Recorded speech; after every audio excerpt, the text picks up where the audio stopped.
and unsurpassed, penetrating and perfect Dharma is rarely met with in 100,000 million kalpas. Having yet to see and listen to, remember and accept, I vow to taste the truth of the Tathagata's words.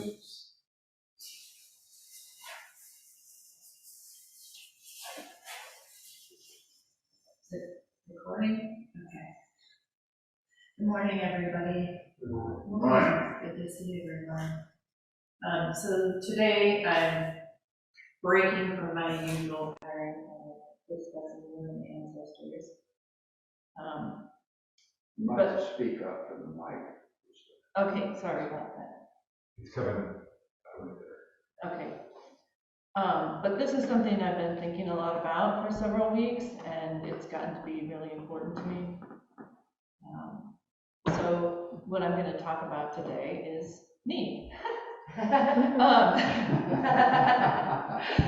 Doesn't get more interesting than that. Yeah, no, it doesn't. But just sort of in the hopes that what I've been kind of working on for the past couple of weeks, but might be helpful to some of you, and that afterwards maybe you can share some of your experiences that might be helpful to me too, and some of your insights.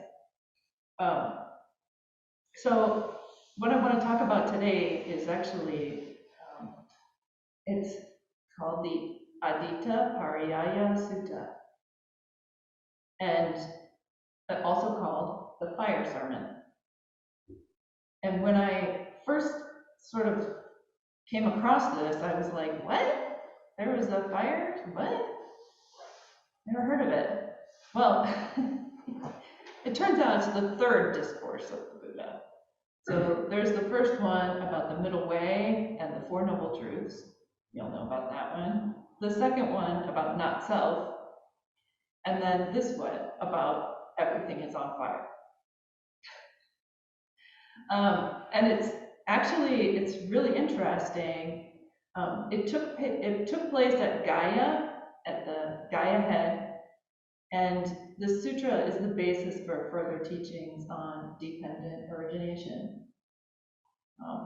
So I think, luckily, the teachings about dependent origination, we've been lucky enough that a lot of Chinese and Japanese ancestors have gone through that at length and explained that quite a bit.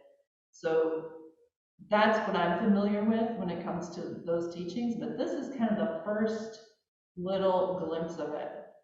And so it was, it's really interesting.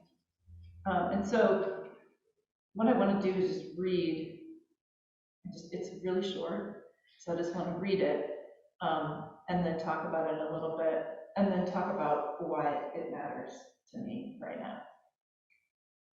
So this translation is by Janisaro Bhikkhu, who a lot of people have heard of. Monks, the all is a flame. So A, capital A, the all. The all is a flame. What all is a flame? The I is a flame. Forms are a flame. Consciousness at the I is a flame. Contact at the I is a flame. And whatever it is that arises in dependence on contact of the I, experienced as pleasure, pain, or neither pleasure nor pain, that too is a flame. A flame with what? A flame with the fire of passion, the fire of aversion, the fire of delusion. A flame, I tell you, with birth, aging, and death, with sorrows, lamentations, pains, distresses, and despairs. The ear is a flame, sounds are a flame. The nose is a flame, aromas are a flame. The tongue is a flame, flavors are a flame. The body is a flame. Tactile sensations are a flame. The intellect is a flame. Ideas are a flame. Consciousness at the intellect is a flame. Contact at the intellect is a flame. And whatever there is that arises in dependence on contact at the intellect, experienced as pleasure, pain, or neither pleasure nor pain. That too is a flame. A flame with what? A flame with the fire of passion, the fire of aversion, the fire of delusion. A flame, I say, with birth, aging, and death, with sorrows, lamentations, pains, distresses, and despairs. Seeing thus, the well-instructed disciple of the noble ones grows disenchanted with the eye, disenchanted with forms, disenchanted with consciousness of the eye, disenchanted with contact of the eye. And whatever there is that arises in dependence on contact of the eye, experienced as pleasure, pain, or neither pleasure nor pain, with that too he grows disenchanted. He grows disenchanted with the ear, he grows disenchanted with the nose, he grows disenchanted with the tongue, he grows disenchanted with the body. He grows disenchanted with the intellect, disenchanted with ideas, disenchanted with consciousness at the intellect, disenchanted with contact with the intellect. And whatever there is that arises in dependence on contact of the intellect, experiences pleasure, pain, or neither pleasure nor pain, he grows disenchanted with that too. Disenchanted, he becomes dispassionate. Through dispassion, he is fully released. So it's no wonder we're not very familiar with it, because this is sort of the formula that the sutras follow. It's over and over again the same thing, repetition, but also with little variations, like, and I also mean this, and I also mean this. So that's the sutra, that little sutra. And basically what he's saying is that you come into contact with things through your senses. And what arises from the flow, first there's that pure experience of coming into contact with things. And then whatever arises from that contact, that comes into contact with your intellect. And from there, that gives rise to opinions and feelings. And those and emotions, and those opinions and thoughts and feelings and emotions give rise to suffering. So there's a way to overcome this, basically. And that way to overcome that is to become disenchanted. I love that translation, that it's disenchanted. You become disenchanted with everything. Because a lot of the translations say you get disgusted with it. And I'm not sure that that's really it. I don't think you need to be disgusted with pure experience. I don't think you need to be disgusted with your opinions.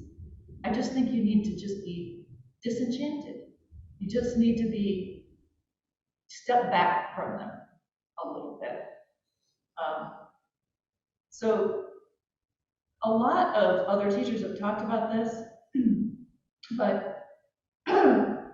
it's really interesting that they all talk about the fact that what you're doing is just observing the process of how the mind works. This is it. This is how the mind works. You can't escape it.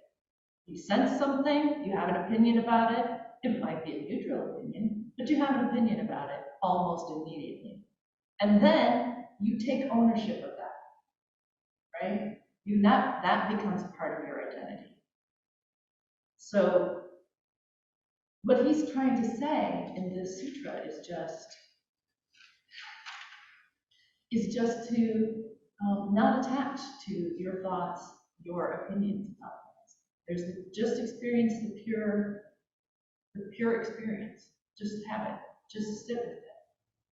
And this kind of reminds me of when I first sort of read through this, I thought, this is what he's talking about in that poem that we read once a month.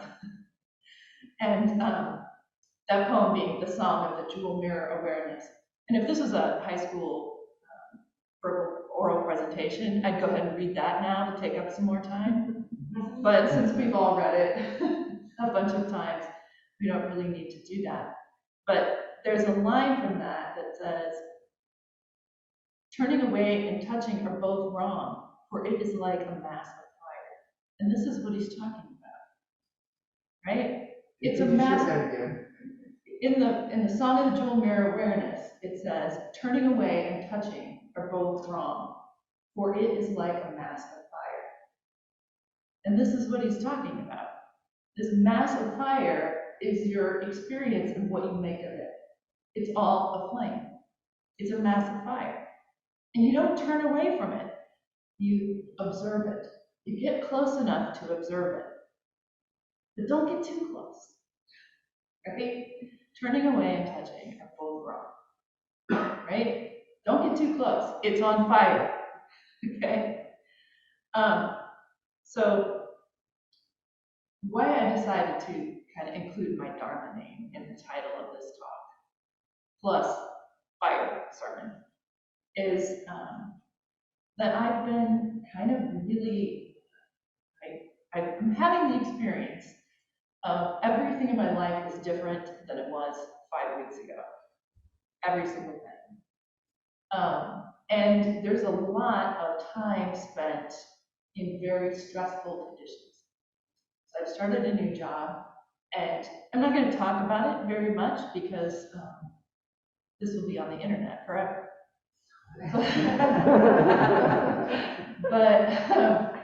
But it is, there's a lot going on.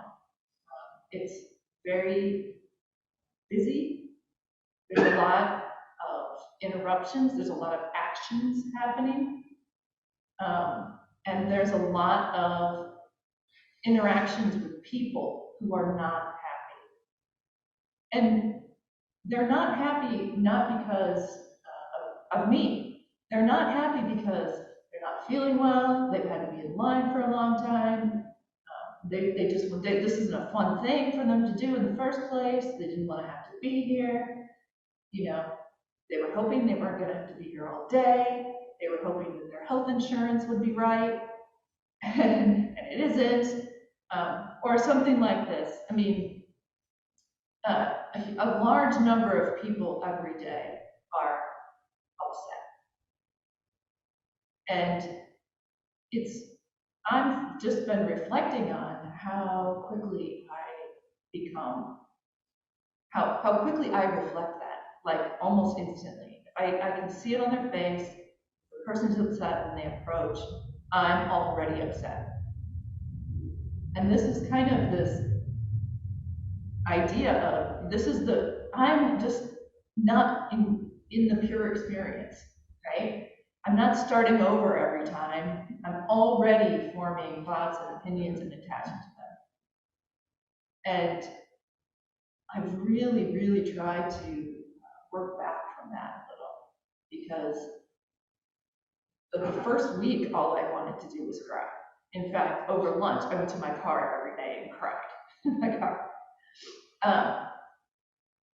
To try, because I was so disappointed in my own behavior, or not my own behavior, but my own thoughts and feelings. And that I wasn't really able to handle this very well. And I thought, my Dharma name is supposed to be Kyokai Yudo, great giant ocean, gentle way. And when I first got that name, I thought about, the visual image that I got was of a blue whale surfacing, right? The giant, gentle creature in the giant, gentle ocean. And the first day I'm in the car crying and I'm thinking, I'm not a blue whale at all. I'm a ship full of pirates in a hurricane. It just was so shocking how different and how unexpected it was that it was like that. I knew that there would, it's retail, I knew there'd be things, but I didn't think it was going to be non-stop, a barrage of experience that I was not prepared for. So things have gotten, better since then for sure. But one of the really liberating things that I did was decide that I don't have to be that Dharma name all the time. The blue whale is still there underneath the hurricane, right? But this is just how it's going to be sometimes. And sometimes not every situation is going to get handled perfectly. Especially when you're first starting a job and you have no idea what you're doing. And, and the idea that for training with them is we'll give you some basic information and then you're gonna learn on the job how to do the job. And that also was a completely foreign concept. I know that some kids learn to swim by being thrown into a swimming pool. I am not one of them. I'm one of the kids that just swallowed a lot of water. And so it just, I've been swallowing a lot of water lately. Here we go with the metaphors. I appreciate Zen is all about metaphors, so I'm just going with it. Yeah. But so there's just a lot of time spent not being present, not being fully present. And I've been really trying to work on that because that is, by the end of the day, I'm just really, really unhappy as well. And as I've become more fully present at work,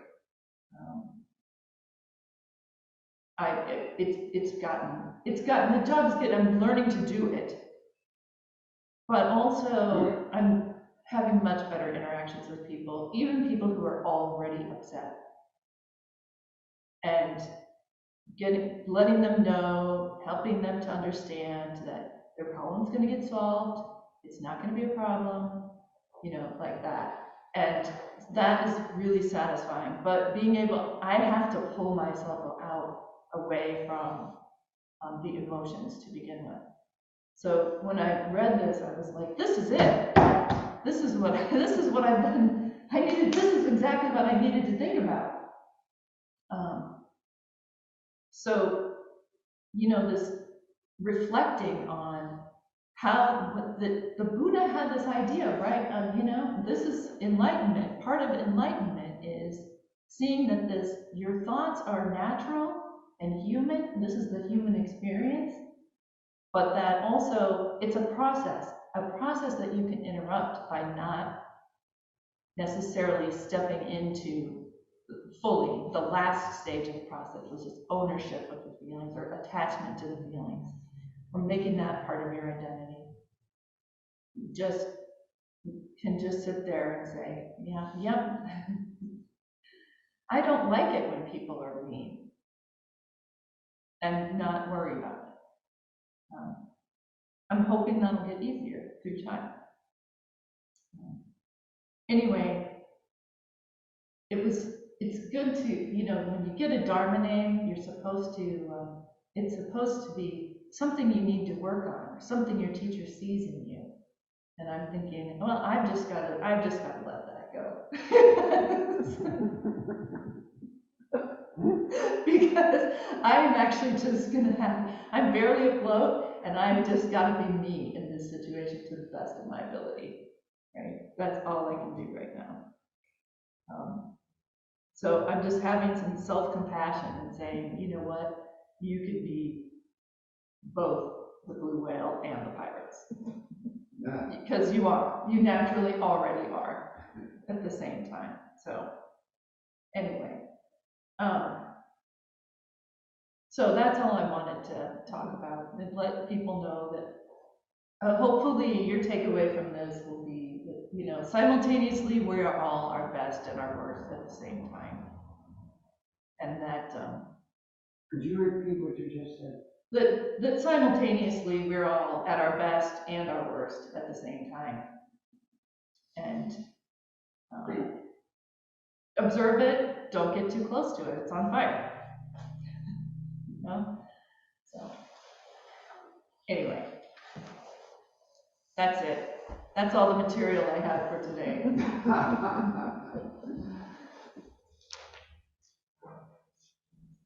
Page 12 or 19 online.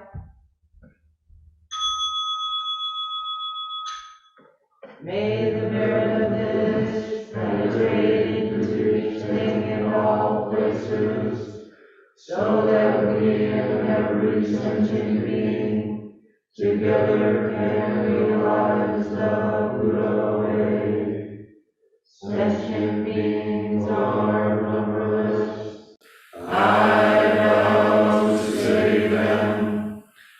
desires are inexhaustible. I vow to an end to them. The dharmas are boundless.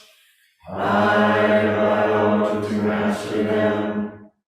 The Buddha way is unsurpassable.